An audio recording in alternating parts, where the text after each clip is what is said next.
We have so much to celebrate. What started as an idea, and one of my colleagues reminded me it really started as a prayer several years ago, is actually mushrooming into, dare I say, an actual movement for racial healing in this country. It occurred to me that racism is the pollution that corrupts our democracy and defiles it and degrades it, whether invisible or visible. And it's that we must struggle to dismantle and obliterate if we're to achieve racial equity in our society. We should continue to focus our attention, as all of you have so eloquently done, by singing from your soul about the pain of injustice and the need to create a more perfect union by finding a way to heal ourselves as a nation. They will not be able to take their ballot. They will protect it like they protect their money, like they protect their children, like they protect their community. Tell them what that ballot means. Tell them.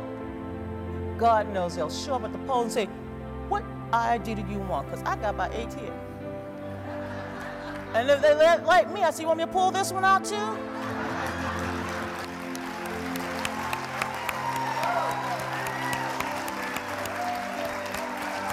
But I want to tell you something. I commit myself to whatever you want to do and wherever you want to go with this.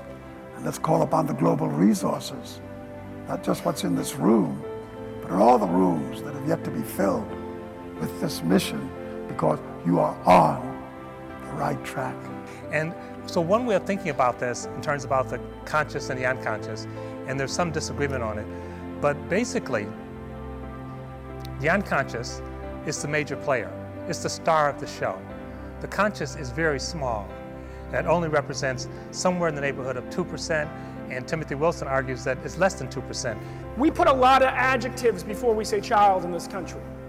We talk about that black child, that poor white child, that illegal immigrant child. We seek to divide ourselves from our own children again and again and again. And while we think we might be hurting somebody else's kids, that we may fear actually more than we love our own, we are truly damning our own children. Let me share with you some summary thoughts and feelings that I have, and it begins with heartfelt appreciation to each and every one of you for the dedication in your lives to make this a better world.